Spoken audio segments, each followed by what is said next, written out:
Iya, di video ini saya akan menjelaskan tentang metode teologi. Pertama-tama, metode teologi adalah suatu cara untuk membentuk suatu kerangka teologi berdasarkan situasi dan konteks sosial, sejarah, serta pendekatan hermeneutik terhadap teks Alkitab. Nah, oleh karena itu, teologi itu seharusnya tidak berangkat dari konsep, tetapi berangkat dari pengalaman-pengalaman masyarakat. Teologi juga tidak berasal dari atas, tetapi teologi itu berasal dari bawah, dan teologi merupakan pelayanan kepada orang-orang yang tertindas, bukan kepada penindas. Dengan demikian, sebuah teologi itu harus teologi yang kontekstual, di mana ia harus berangkat dari pengalaman dan bermuara pada metodenya yang dari bawah, serta memperhatikan isu-isu penindasan dan pembebasan. Ketika berbicara tentang metode teologi, maka menurut perkembangannya, metode teologi itu dibagi menjadi dua model, yakni metode indigenisasi dan metode kontekstualisasi. Pertama, metode indigenisasi adalah metode yang menggunakan atau metode pempribumian, ya. Ia disebut juga metode pempribumian, yakni metode yang menggunakan unsur-unsur budaya lokal untuk dipadukan dengan teologi yang dibawa oleh para misionaris barat. Namun ada kelemahan dari metode ini, yakni secara umum kebudayaan yang dipakai itu adalah kebudayaan yang berasal dari masa lalu atau budaya kuno, sehingga teologi yang dihasilkan berorientasi pada masa lalu. Oleh karena itu, menurut gereja dunia ketiga, metode ini tidak berhasil menghasilkan sebuah atau tidak memenuhi misi kontekstualisasi teologi. Dengan demikian, Soki Choi, seorang teolog Taiwan, itu mengusulkan tentang pendekatan kontekstualisasi. Ia mengusulkan agar sebuah teologi itu harus berangkat dari konteks. Sebuah teologi itu harus berpaut pada konteks atau situasi di mana gereja hadir. Ia menyadari bahwa sebuah teologi yang kontekstual itu harus mengikuti perubahan situasi dan keadaan, dan proses ini dilakukan bukan hanya satu kali, tetapi dilakukan secara berulang-ulang, secara terus-menerus, dan merupakan proses yang berkelanjutan. Selamat malam. Ya, sesuai dengan tugas yang saya dapatkan, yaitu nomor 14 mengenai tentang isi pendekatan kontekstualisasi. Jadi sebenarnya pendekatan kontekstualisasi adalah pendekatan yang berusaha terus untuk kembali membentuk sesuai dengan konteks dan keadaan. Karena sebelumnya bahwa pendekatan indigenisasi itu tidak memenuhi teologis. Akhirnya seorang ahli yang bernama Sucoki itu berusaha untuk melihat dan mengusulkan agar supaya teologi itu harus berperan dalam konteks dan realitas yang terjadi. Karena bagaimanapun juga Injil itu ketika bertumbuh di Timur Tengah itu ia bertumbuh dalam konteks yang ada. Akhirnya segala sesuatu untuk teologi itu juga harus berperan dan harus berjalan sesuai dengan konteks dan realitas yang ada. Terima kasih. Oke, terima kasih atas kesempatannya. Bagi kami kelompok 4 di sini saya akan membahas ada beberapa poin yang terdapat di dalam teologi kontekstual. Poin yang ke-15, bagaimana pendekatan kontekstualisasi ini mempengaruhi teologi kontekstual. Metodologi kontekstual ini mengambil keuntungan dari dukungan Yayasan Pendidikan Teologi Dewan Dunia Gereja. Itu mampu memberikan dampak langsung dan signifikan terhadap pendidikan teologi dunia. Ketiga, pendidikan teologi Amerika dari Asia, Afrika, dan Amerika Latin, semuanya hingga taraf tertentu. Bidang pekerjaan misi gereja, banyak gereja dunia ketiga meluncurkan tugas-tugas misi baru yang berkomitmen untuk dengan keadilan sosial, masalah HAM, dan perjuangan untuk masalah kebebasan politik pada tahun 1970-an. Hal-hal ini dapat dipertimbangkan sebagai akibat langsung dan tidak langsung dari upaya teologis ini. Gereja berpartisipasi, ditawan, juga diperkenalkan pada saksi-saksi sosial politik tentang misi Kristen pada tahun 1970-an, metodologi kontekstual ini. Terus kita masuk pada poin yang ke-16, apa perbedaan orientasi yang melekat dalam kontekstualisasi. Singkatnya, upaya-upaya teologi kontekstual di dunia ketiga dapat secara besar terbagi dalam dua organ, yaitu timur. Yang pertama dimulai dengan urusan struktur sosial dan politik melalui partisipasi aktif, interaksi, menembus iman Kristen dalam konteks sosial dan sejarah rakyat. Orientasi kedua, dunia dari penyelidikan budaya. Orientasi ini mempertimbangkan semua masalah sosial dan politik yang ada hubungannya dengan korupsi budaya untuk menyelesaikan masalah sosial politik. Satu hal terakhir, kebudayaan dan reformasi sebagai titik awal dari tugasnya. Jadi, pemikiran-pemikiran teologi banyak diadopsi dari pemikiran-pemikiran teolog barat. Teolog Indonesia mengadopsi pemikiran teologi barat dan mereka mentransformasi pemikiran teologi tersebut lalu dijadikan sebagai pemikiran teologi yang ideal, teologi yang membebaskan dari berbagai macam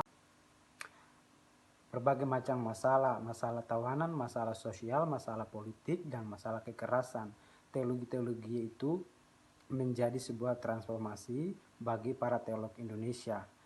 Sekian, itulah beberapa poin yang bisa saya tambahkan, yaitu poin bagaimana pendekatan kontekstualisasi mempengaruhi teologi kontekstual itu. Terus yang ke-16, apa perbedaan orientasi yang melekat dalam kontekstualisasi. Nanti selain itu dan selebih itu ditambahkan oleh teman-teman saya. Selanjutnya di sini kita akan membahas tentang apa hubungan dan perpecahan yang ada di antara kedua orientasi ini. Ketika berbicara tentang apa itu hubungan dan perpecahan, maka di sini dapat terlihat bahwa setiap orientasi itu dia memiliki aksen. Namun mereka tetap sama-sama mencari cara untuk merasakan keselamatan dari Allah. Nah, di sini keselamatan dari Allah yaitu secara kontekstual dalam konteks orang-orang tersebut. Nah, di sini teologi kontekstual yang terkait dengan analisis sosial politik memiliki kecenderungan untuk bergabung dengan teologi politik, yaitu Amerika Latin, seperti teologi pembebasan, teologi minjung Korea, dan teologi-teologi yang lainnya yang berkaitan dengan masalah ras dan gender. Nah, kebanyakan juga telah menerima orientasi ini.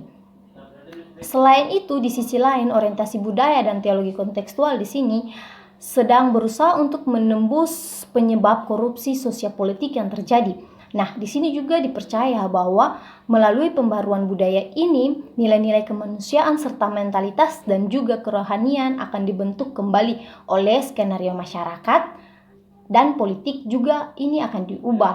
Nah, mereka akan menemukan perdamaian dan kesatuan ketika mereka memperdalam pemahaman tentang Yesus Kristus, yakni tujuan bersama mereka adalah untuk memberitakan keselamatan bagi orang-orang yang menderita dengan menggabungkan cara pendekatan mereka yang berbeda ini dalam interaksi bersama untuk menggapai sebuah tujuan bersama. Ya, selanjutnya yaitu tentang apakah itu berarti kedua orientasi ini sama-sama otentik?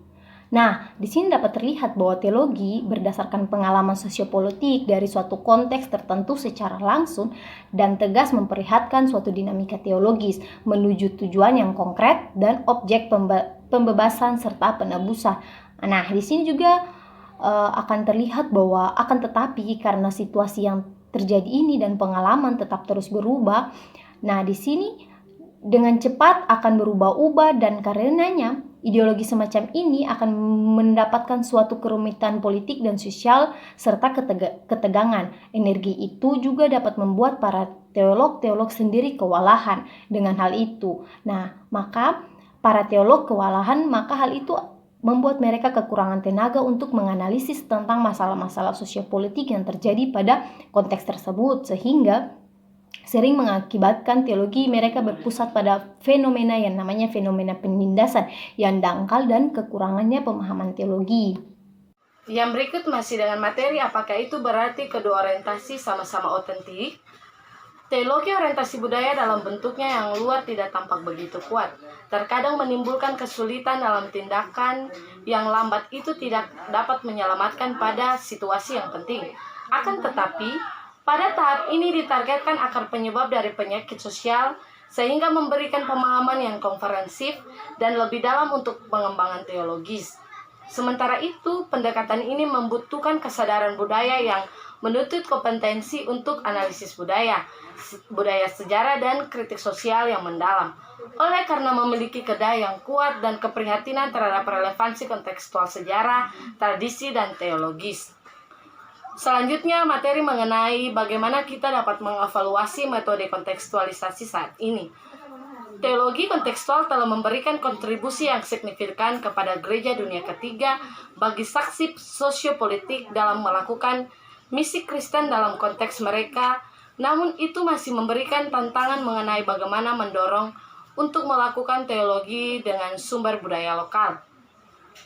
Pendekatan kontekstualisasi pada dasarnya menganggap teologi sebagai langkah kedua untuk perenungan yang berasal dari pengalaman partisipasi dalam misi ekonomi, budaya, dan politik. Semakin intim dan kuat interaksi dengan realitas sosial, semakin besar dampak dan kontribusi yang dimiliki pada masyarakat. Tetapi ini hanyalah sebuah pengamatan eksternal mengenai teologi dalam budaya orang-orang tertentu. Di samping peranan serta misi gereja dan identifikasinya dengan perjuangan orang-orang itu, bagian terpenting adalah memiliki artikulasi teologis berdasarkan budaya seseorang, yaitu melakukan teologi dengan pengalaman-pengalaman yang dimiliki seseorang. Kontekstualisasi bukan hanya sebuah pendekatan untuk menarik kontribusi keluar dari perubahan masyarakat dan realitas masyarakat, membuat teologi menjadi target transformasi sehingga ini dapat mencerminkan dan menanggapi dengan memadai penderitaan dan harapan orang-orang tersebut. Dengan kata lain, itu hanya dapat terjadi ketika teologi mengalami perubahan karakter, menjadi penyatu dengan budaya masyarakat, dan bahwa pendidikan teologi dan penghapusan iman Kristen benar-benar sesuai. Materi selanjutnya akan dipresentasi oleh teman saya. Mengapa pendekatan kontekstualisasi tidak dapat memenuhi kebutuhan melakukan teologi budaya orang? Karena metode kontekstualisasi adalah sebuah pendekatan komitmen atau iman yang tergantung dan peran dalam situasi kehidupan orang untuk mencapai tujuan identifikasi dengan pembaruan situasi sosial politik dan untuk memberikan harapan pembebasan dan keselamatan bagi orang-orang. Kemudian pendekatan kontekstualisasi untuk memperoleh pesan Kristen keluar dari konteks dan bergeser ke lokal keadaan untuk bergabung ke dalam konteks lokal ini, menciptakan problem ontologis argumen. Pada satu sisi pesan Kristen tidak dapat terrealisasi dari itu konteks budaya sejarah, pada sisi lain konteks lokal memiliki pesan sendiri di dalamnya, bukan konteks kosong untuk dengan pesan lain karena pembatas pertimbangan metodologis bahwa pendekatan kontekstualisasi untuk mencapai tujuan.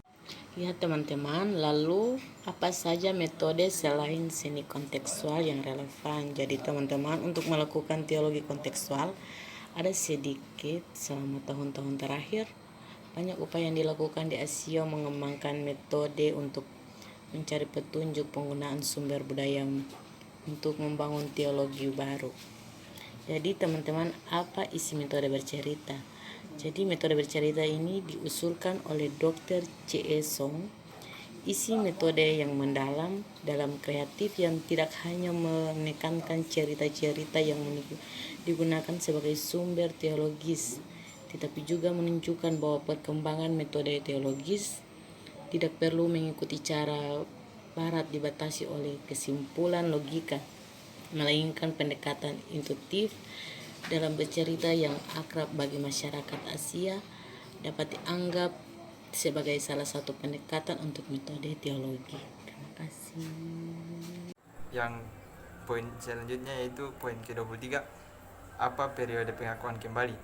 Periode kebangkitan dapat identik dengan tahap aspek partisipasi dalam skema umum teologi kontekstual yang dikembangkan, yang menjalani sejarah, budaya, dan pengalaman sosial orang sebagai target teologis untuk transformasi.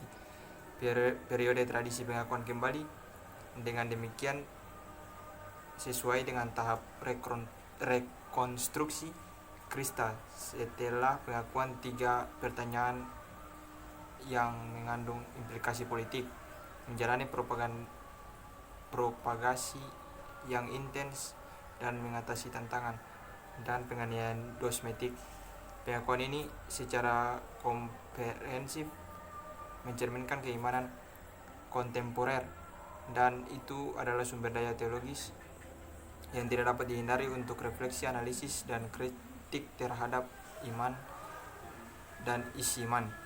Pengakuan iman dapat dilihat sebagai tindakan nyata dari pengakuan kembali yang dilakukan oleh PCT, mulai partisipasinya partai dalam pengakuan untuk penebusan orang-orang dan masyarakat Taiwan Guise. Poin yang berikut yang ke-24, apakah ada hubungan antara perkembangan teologi kontekstual OPE dan evolusi sosial di Taiwan?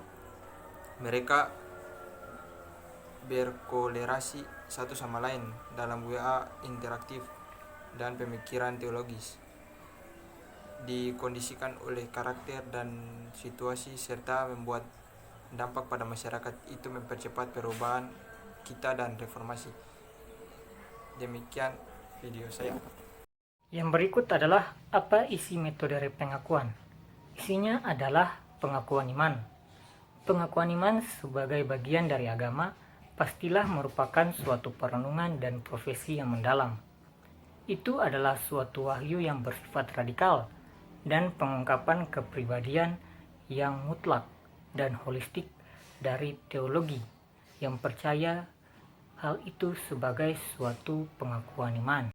Mengakui iman berarti melibatkan kepribadian dan seluruh identitas individu maupun kelompok. Ini adalah tindakan misionaris dalam komitmen dan kesaksian.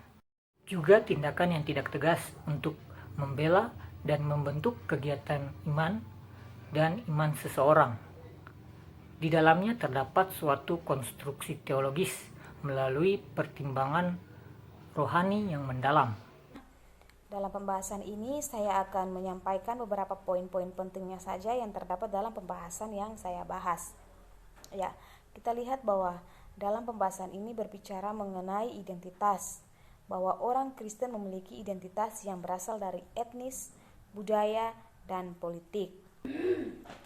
Selain itu, selanjutnya berbicara mengenai masalah yang dihadapi oleh teologi kontekstual dalam dunia dewasa ini, yaitu yang pertama itu masalah yang dihadapi oleh teologi kontekstual itu mencakup penggunaan budaya lokal, kemudian paradigma hermeneutik, dan pembangunan sumber daya Alkitab dan budaya, dan konflik identitas yang ganda. Selain itu dikatakan bahwa kesatuan kepribadian manusia ini dibentuk dan diwariskan di dalam adat istiadat dan budaya tertentu dalam suatu masyarakat.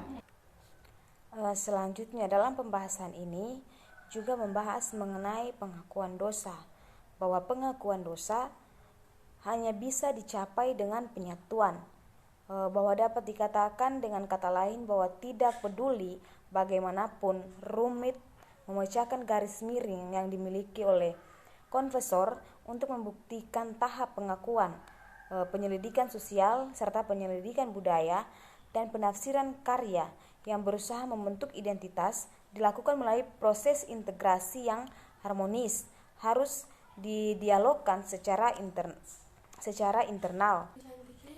Ya, berlanjut dari pengakuan, ada setidaknya 3 sarana pengakuan kembali yang dimiliki untuk membangun teologi kontekstual, khususnya di Taiwan. Dalam pembahasan ini mengatakan bahwa dari perspektif perkembangan sejarah gereja-gereja di Taiwan, mereka melewati periode penerimaan yang berkisar antara tahun 1865 sampai 1951. Kemudian setelah periode penerimaan, mereka masuk dalam periode pembentukan. Periode pembentukan ini terbentuk dalam tahun 1951 sampai 1971. Dan yang ketiga adalah kesadaran yang berkisar antara tahun 1971 sampai 1985. Dan gereja Presbyterian di Taiwan ini mengeluarkan pengakuan kontekstual pertamanya yang asli pada tahun 1985.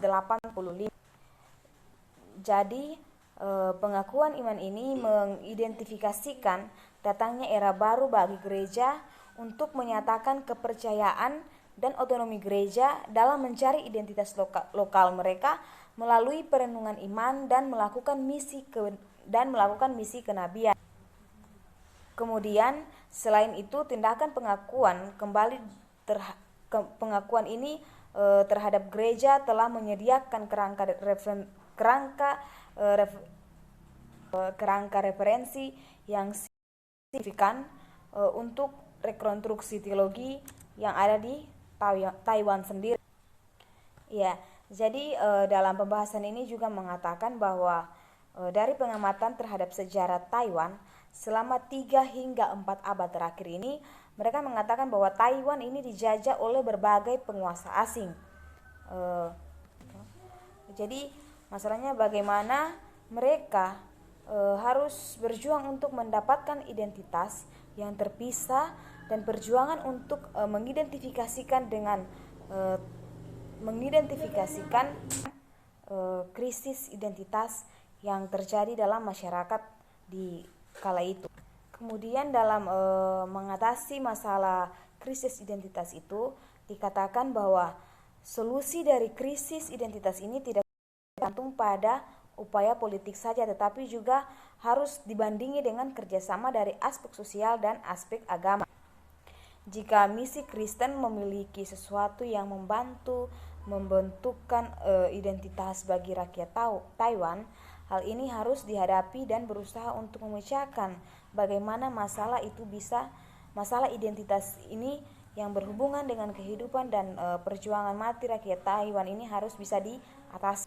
Dalam melihat hal ini, dari sudut pandangan teologi konstruksi, mengatakan bahwa untuk menyelesaikan kesulitan menggunakan budaya Taiwan sebagai sumber teologis dan situasi konflik yang memalukan dari identitas ganda Taiwan orang Kristen, bahwa pekerjaan harus dilakukan untuk mengatasi keterasingan antara sejarah gereja dan sejarah rakyat di Taiwan itu sendiri. Ya, jadi hal ini membutuhkan dorongan interaksi, penetrasi bersama dan integrasi dari keduanya. Sementara itu, untuk menarik sumber daya lokal ke dalam konstruksi teologi melalui pernyataan formal untuk mencerminkan dan membentuk kembali iman Kristen dan komitmen bagi gereja di Taiwan.